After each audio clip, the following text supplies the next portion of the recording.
வணக்கம்.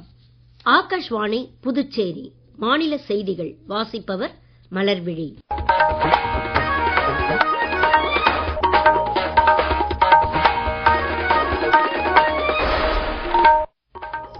தலைப்புச் செய்திகள்.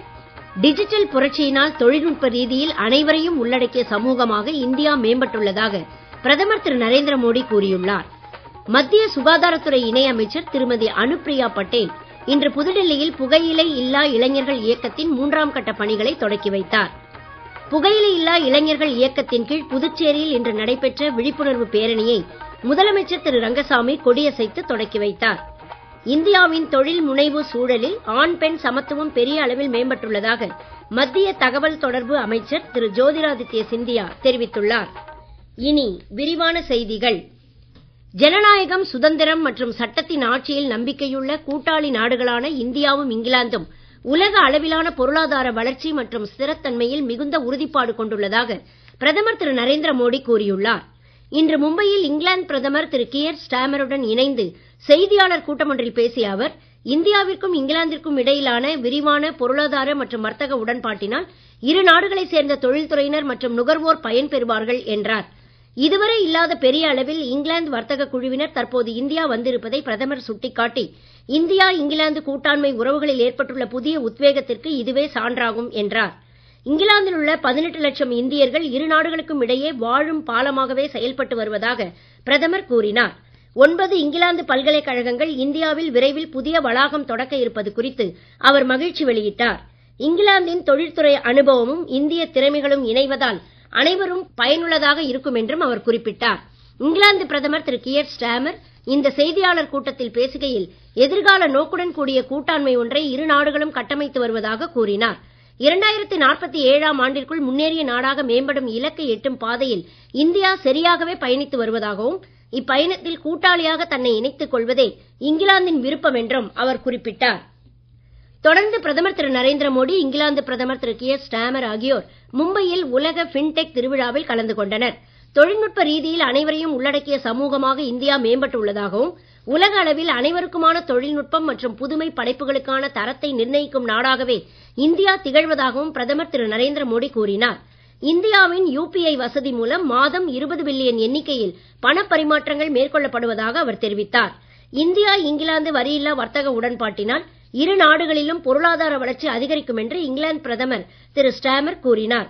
முன்னதாக இரு தலைவர்களும் பல்வேறு துறைகளில் இருதரப்பு ஒத்துழைப்பு குறித்து விரிவான பேச்சுவார்த்தை நடத்தினர்.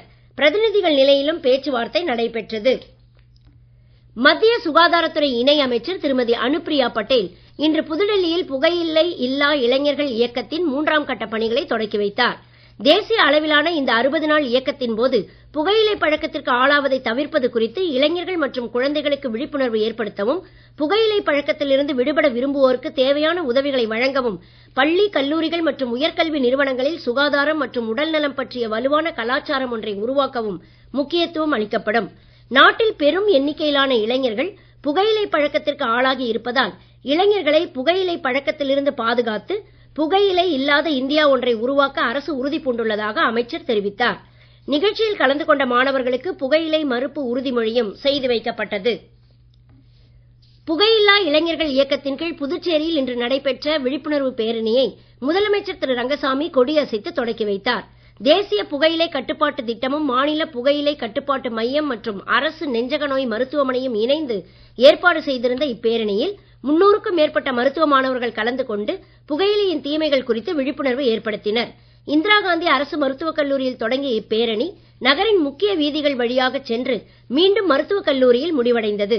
அரசு கொறடா திரு AKD ஆறுமுகம், சட்டமன்ற உறுப்பினர் திரு ரமேஷ், மாவட்ட ஆட்சியர் திரு குலோத்துங்கன், சுகாதாரத்துறை இயக்குனர் டாக்டர் செவ்வேல் உள்ளிட்டோர் இந்நிகழ்வில் கலந்து கொண்டனர்.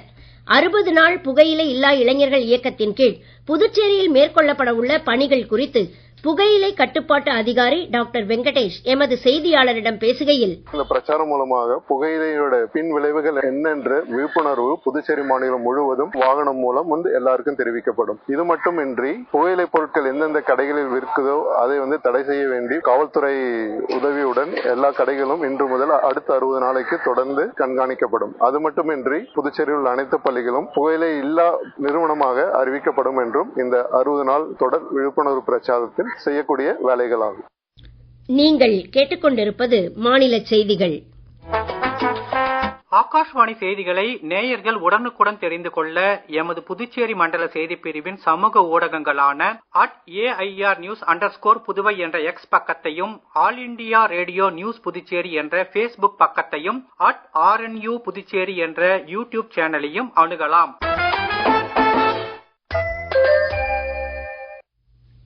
செய்திகள் தொடர்கின்றன.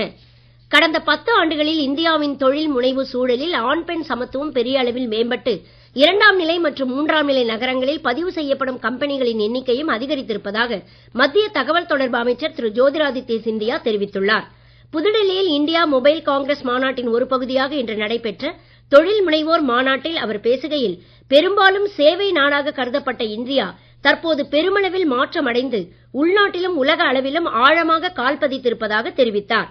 15 ஆண்டுகளுக்கு முன்னர் இந்தியாவில் ஒரு சில ஸ்டார்ட் அப் நிறுவனங்கள் மட்டுமே இருந்த நிலையில் தற்போது ஸ்டார்ட் அப் நிறுவனங்களின் எண்ணிக்கை 180,000 தாண்டி அதிகரித்து வருவதாகவும், இதில் சுமார் 73,000 நிறுவனங்கள் பெண்களால் நடத்தப்படுபவை என்றும் அவர் கூறினார். பிரதமர் திரு நரேந்திர மோடி கடந்த மாதம் 22ஆம் தேதி அறிவித்த GST சேமிப்பு திருவிழாவால் நாடு முழுவதும் அனைத்து பிரிவு மக்களும் பயன்பெற்று வருகின்றனர். அடுத்த தலைமுறை GST சீர்திருத்தங்களால் ஆந்திர பிரதேசத்தில் பொருளாதாரம் எப்படியெல்லாம் ஊக்கம் பெறும் என்பது குறித்து ஒரு செய்தி தொகுப்பு. புதிய GST சீர்திருத்தங்கள் ஆந்திர மாநிலத்தை பொறுத்தவரை விவசாயிகள், கைவினை கலைஞர்கள், தொழில்துறையினர் மற்றும் சிறு வணிகர்களுக்கு மிகுந்த ஊக்கமளிப்பதாக அமைந்துள்ளன. ஆந்திர மாநிலத்தில் மீன்பிடி தொழிலில் ஈடுபட்டுள்ள 14 லட்சத்திற்கும் மேற்பட்டவர்களின் வாழ்வாதாரமும் வரி குறைப்பினால் பயன்பெறுகிறது. மீன்பிடி வலைகள், உபகரணங்கள், படகு என்ஜின் மற்றும் பம்புகள் மீது முன்பு 18 அல்லது 12% இருந்த GST தற்பொழுது 5% குறைக்கப்பட்டுள்ளது. வரி குறைப்பு காரணமாக பால் பொருட்களின் விலை 5 முதல் 7% வரை குறைவதால் ஆந்திர மாநிலத்தில் 22 லட்சம் விவசாயிகளுக்கு வாழ்வாதாரமாக திகழும் பால்வளத்துறையும் ஊக்கம் பெற்றுள்ளது.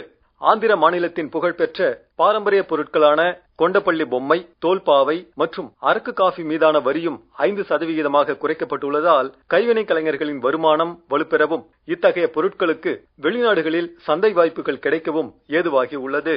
இது அல்லாது புதுப்பிக்கவல்ல எரிசக்தி துறைகளும் GST சீர்திருத்தங்களால் பயன்பெறுவதால் வேலைவாய்ப்பு அதிகரித்து பொருளாதாரம் வலுவடையும் என்பதில் ஐயமில்லை. புதுச்சேரி நெட்டப்பாக்கம் தொகுதியில் மொத்தம் 16 கோடி ரூபாய் மதிப்பில் பல்வேறு வளர்ச்சித் திட்டங்கள் மற்றும் நலத்திட்டப் பணிகளை முதலமைச்சர் திரு ரங்கசாமி தொடக்கி வைத்தார். தீபாவளி பண்டிகைக்கான மளிகை பொருள் தொகுப்பு விரைவில் வழங்கப்படும் என்றும், இலவச அரிசி இன்னும் 1 வார காலத்தில் வழங்கப்படும் என்றும் அவர் கூறினார்.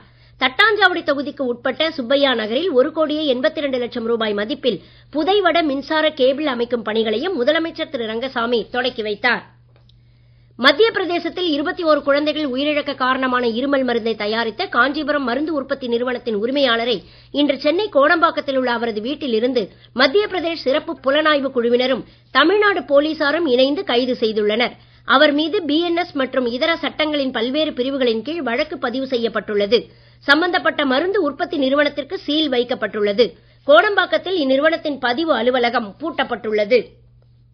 வளிமண்டல கீழடுக்கு சுழற்சிகள் காரணமாக இன்று தமிழகத்தில் ஒரு சில இடங்களிலும், புதுச்சேரி, காரைக்கால் பகுதிகளிலும் லேசானது முதல் மிதமான மழை பெய்யக்கூடும் என சென்னை வானிலை மையம் தெரிவித்துள்ளது. கோவை மாவட்டத்தின் மலைப்பகுதிகள் மற்றும் ராணிப்பேட்டை, திருவண்ணாமலை, காஞ்சிபுரம் உள்ளிட்ட மாவட்டங்களின் ஓரிரு இடங்களில் கனமழைக்கும், நீலகிரி மாவட்டத்தின் ஓரிரு இடங்களில் மிக கனமழைக்கும் வாய்ப்பு இருப்பதாக தெரிவிக்கப்பட்டுள்ளது. வரும் 15ஆம் தேதி வரை மழை நீடிக்கலாம் என்றும் தெரிவிக்கப்பட்டுள்ளது. இதற்கிடையே கடந்த 24 மணி நேரத்தில் அதிகபட்சமாக நீலகிரி மாவட்டம் கீழ்கோத்தகிரி எஸ்டேட்டில் 13 சென்டிமீட்டர் மழை பதிவாகியுள்ளது. உலக கோப்பைக்கான ICC ஒருநாள் மகளிர் கிரிக்கெட் போட்டித் தொடரில் இன்று விசாகப்பட்டினத்தில் நடைபெறும் போட்டியில் டாஸ் ஜெயித்த தென்னாப்பிரிக்க அணியால் முதலில் ஆட பணிக்கப்பட்ட இந்திய அணி சற்று முன்வரை 28 ஓவர்களில் 6 விக்கெட் இழப்பிற்கு 104 ரன் எடுத்திருந்தது. மீண்டும் தலைப்புச் செய்திகள். டிஜிட்டல் புரட்சியினால் தொழில்நுட்ப ரீதியில் அனைவரையும் உள்ளடக்கிய சமூகமாக இந்தியா மேம்பட்டுள்ளதாக பிரதமர் திரு நரேந்திர மோடி கூறியுள்ளார். மத்திய சுகாதாரத்துறை இணை அமைச்சர் திருமதி அனுப்பிரியா பட்டேல் இன்று புதுடெல்லியில் புகையிலை இல்லா இளைஞர்கள் இயக்கத்தின் 3ஆம் கட்ட பணிகளை தொடக்கி வைத்தார். புகையிலை இல்லா இளைஞர்கள் இயக்கத்தின் கீழ் புதுச்சேரியில் இன்று நடைபெற்ற விழிப்புணர்வு பேரணியை முதலமைச்சர் திரு ரங்கசாமி கொடியசைத்து தொடக்கி வைத்தார். இந்தியாவின் தொழில் முனைவு சூழலில் ஆண் பெண் சமத்துவம் பெரிய அளவில் மேம்பட்டுள்ளதாக மத்திய தகவல் தொடர்பு அமைச்சர் திரு ஜோதிராதித்ய சிந்தியா தெரிவித்துள்ளார். இத்துடன் இந்த செய்தி அறிக்கை நிறைவு பெறுகிறது. வணக்கம்.